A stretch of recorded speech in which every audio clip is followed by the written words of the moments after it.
नमस्कार, स्वागत है आपका। न्यूज बाइस्कोप देख रहे हैं आप और आपके साथ मैं हूं आरती। बीजेपी नेता बाबूलाल मरांडी ने धनबाद में लगातार बढ़ रही आपराधिक घटनाओं के लिए सीधे वहां के एसएसपी संजीव कुमार को जिम्मेदार ठहराया है।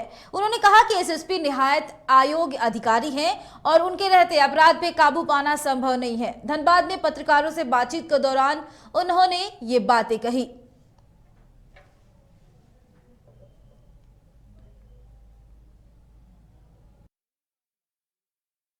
जिला के पुलिस प्रशासन के ऊपर मैंने आपके धनबाद के सीनियर एसपी के बारे में एक दफ़ा मैंने कहा, धनबाद में भी आकर के कहा।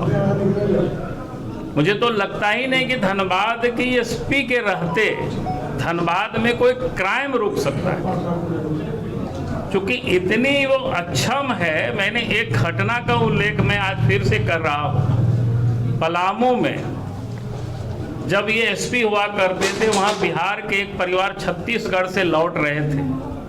70 साल के एक बुजुर्ग का अपहरण होता है और ड्राइवर का भी अपहरण होता है, और फिर वो लोग अपराधी उनके परिवारों को टेलीफोन करते हैं, पैसे मांगते हैं। लोग जाकर के थाना में एफआईआर भी कर देते हैं, और पैसे की मांग होती है तो एसपी को जाकर के लोग बताते हैं। आज जो धनबाद में सीनियर एसपी बैठे हुए हैं, और उन्होंने कहा कि ठीक है, आप लोग बात कर लो, डील कर लो, हम लोग सब पकड़ लेंगे। और 10 लाख रुपया में मामला डील भी हो गया अपराधियों के साथ। 2 थाना के पुलिस, डीएसपी, अभियान एएसपी, और 10 लाख रुपया भी उस बूढ़े बाप के नौजवान बेटे ले जा करके अपराधी को दे भी दिया, लेकर फिर चला गया।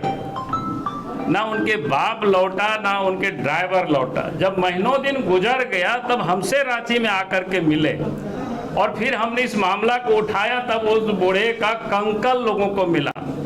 तो जो एसपी के रहते वहां पर इस प्रकार की अपराध हुआ, और वही एसपी को धनबाद जैसे जिला में अगर सरकार पदस्थापित करती है तो आप समझ सकते हो कि क्या हो गई इस धनबाद की स्थिति। तो मैंने तो जिस समय उनकी यहाँ पदस्थापन हुआ था, जब हमको वहाँ की घटना के बारे में पता चला था, तो मैंने उसी दिन कहा था कि भाई ऐसी एसपी अगर धनबाद जैसे जिला में रहेगा तो कभी भी क्राइम नहीं रोक सकता है। तो आज वो साफ दिख रहा है धनबाद में, जिस बात को आप सब लोग बता रहे हैं धनबाद में। तो और वैसे लोगों के नेतृत्व में अगर एसआईटी गठित करके जांच कराती है तो क्या निकलेगा उसमें से। और इसलिए मैं तो कह रहा हूं कि धनबाद की कोयला की चोरी को अगर रोकना है तो फिर राज्य सरकार को पूरे मामले की जांच के लिए, मैं इस खाली स्किन में नहीं कह रहा हूं, कोयला चोरी की पूरे मामले की, इसको बिल्कुल सीबीआई से जांच करानी चाहिए। तो आप देखेंगे कहां कहां कोयला चोरी हो रहा है। और हमारे पास तो इतना भी दस्तावेज है कि माइनिंग वालों ने केस भी किया है धनबाद में, लेकिन पुलिस ने कोई कार्रवाई नहीं।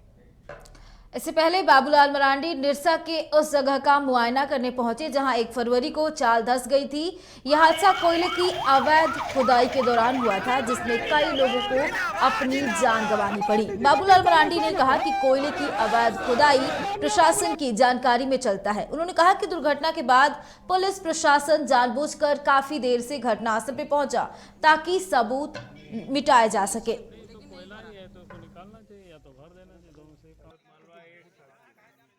फिल्म किया ताकि कोई परिवार के लोग जो गरीब बेचारे हैं, चुन करके गुजर बसर करते हैं, वो अपने लाश को ठिकाने लगा सके, ताकि फिर पकड़ में नहीं आवे। इसलिए वो लोगों ने विलम्ब किया। नहीं तो जैसे ही घटना घटी तुरंत पुलिस प्रशासन यहाँ पहुँचते, जिला प्रशासन यहाँ पहुँचते या फिर कार्रवाई करते। तो अगर तुरंत नहीं किया, इसका तो सीधा है कि वो सबूत को समाप्त करना और नष्ट करना चाहते थे।